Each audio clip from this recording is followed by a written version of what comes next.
some insights on what is happening on the Hill. Member of the House Ways and Means Committee and the House Permanent Select Committee on Intelligence, Florida Congressman Greg Steube. Congressman Steube, great to see you today. Yeah, you too. Thanks for having me. So this was a razor thin, down to the wire, a lot of whips. Donald Trump called, it got done. What do you expect the future now? Because we know that there is pressing issues when it comes to how the left is going to weaponize and use this to say that you guys are attacking Medicaid and go on and on and on. So the sooner the better, many people feel. Yeah, and those, of course, are all lies. President Trump has said repeatedly that he's not cutting Medicare, he's not cutting Social Security, he's not cutting Medicaid. It's not in the bill. It is $4.5 trillion in tax cuts and $2 trillion optimistically in spending cuts. The bill passed the House thanks to President Trump having conversations with members that had issues with parts of it. It'll now go to the Senate. It'll be up to the Senate what they're going to do to it. I'd imagine they're going to have their opinions, but I'd imagine also President Trump's going to have a lot of influence on that. And either the Senate can pass the House bill and send it to the president, or make amendments to it, send it back to the House. And next week we'll vote on that in the House if the Senate is going to move on that either this week or next week. And we can get a bill to the president's desk, hopefully in the next week or two. And then we can start the process. We're going to start the process on tax cuts in the Ways and Means Committee in the next 2 weeks. And we look at earnest to bring exactly to the American people exactly what President Trump campaigned on, and that's tax cuts for every American. Well, Donald Trump obviously mentioned yesterday during his cabinet meeting, you know, his focus on the budget as well. And hopefully that sounds like an optimistic and good timeline there. There's also talk about the IRS. You know, fortunately, I live in Florida, your state, where we are exempt from some taxes here from the state. But, you know, there's now a plan to shutter more than 110 IRS offices. You know, cutting does mean cutting some things that, you know, may not be needed. And, you know, obviously, when you bring up taxes and American workers who are paying so much for gas, eggs, yeah, they're thinking, what are all these IRS workers doing, Congressman Steube?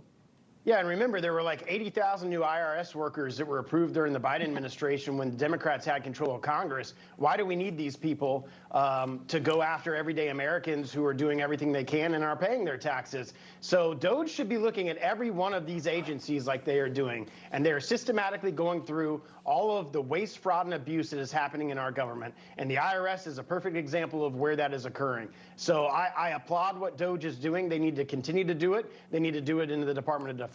They need to do it like they did with USAID. We need to look at all of these programs that have been burgeoned over the last decades by this horrible bureaucracy in Washington and cut the spending. We're $36 trillion in debt, and it's because of all of these unnecessary, wasteful programs. There's an incredible amount of fraud in the IRS that the workforce that we have there are not finding. So I welcome anything that DOJ is going to do as it relates to that. There was talk about, you know, tariffs in the EU. It will likely come up today as we're waiting any moment now to see UK Prime Minister Keir Starmer come in. They've said that up their defense spending budget. I mean, as someone on the Permanent Select Committee on Intelligence, we're looking at, you know, a huge deal tomorrow. Zelensky, the White House, rare earth minerals. Today, the UK Prime Minister. You know, Congressman Steube, these are very significant things to bring in money to the United States, be it via tariffs or rare earth minerals. Your reaction to what we're seeing with Donald Trump, you know, on the world stage, facilitating these just weeks into his presidency? Yeah, I mean, it shows you how focused he is on delivering for the American people, whether it's the war in Ukraine, whether it's not relying on China for rare earth minerals, whether it's domestic policy, tax policy. He is doing exactly what he said to the American people that he would do, and he is doing it at lightning speed. In less than weeks, a few months, he has done all of these things. I am very optimistic to the meeting with Zelensky tomorrow, and I hope that, and as he has said, I think we're going to have peace in the war in Ukraine very, very soon, and the United States is going to play a strategic part in that. And none of this would have happened but for President Trump. We wouldn't be in the war. There wouldn't be war in Eastern Europe if he was president during the time. But look how fast, at lightning speed, he is dealing with all of these issues for the American people. Yeah, international and global issues in addition to everything that you guys are hammering out back here when it comes to our ballooning debt. You might lose one of your colleagues here. Byron Donalds, Florida congressman, says he's running for governor. Just like to get your reaction, Congressman Stubbe, as you've worked next to him, and he has Donald Trump's endorsement. Yeah, obviously he's at the head of the pack now with President Trump's endorsement. Obviously, we have a very slim majority here, so hopefully he's going to stick around for a large amount of the remainder of his term. We have two other House members in Florida through vacations of going to the administration, Waltz's seat and Matt Gaetz's seat, that will be filled April 1st, so that will help us tremendously with the numbers.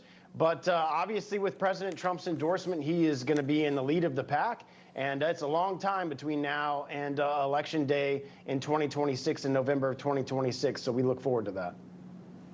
Yeah, it sure is. Coming out of the meeting yesterday when you guys passed the One Big Beautiful Bill, there was some holdouts there. And do you have a message to your fellow members in the House? Because obviously people are looking at Donald Trump's agenda and they want it to be passed, and they're saying, let's get it done. And I know that they had some problems with it. Do you understand why they were, for example, so many issues with the holdouts? And what would be your message with that razor-thin margin as you move forward? Because we know this is the first of many steps here, Congressman Stubbe. Yeah, the message is unity, and there is no better person than President Trump to deliver that unity to the Republican Party and bring everybody together. And you saw that happen.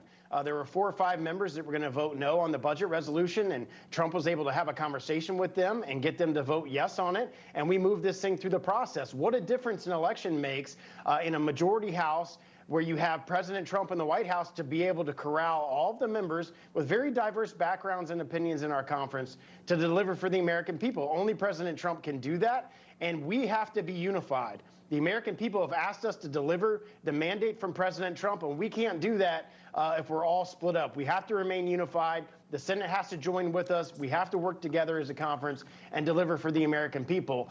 They gave us the House, the Senate, and the White House, and they did it for a reason. And we have to deliver on all those deliverables that President Trump talked about on the campaign trail. From immigration to tax cuts to wars across the world, we need to deliver for the American people. Yes, we sure do. Pleased to have you, Congressman Stubbe. We know there's a lot of work ahead. You've got the framework there, and we'll be watching it closely. Thank you for joining us right here today on Newsline. Yeah, anytime. Thanks for having me.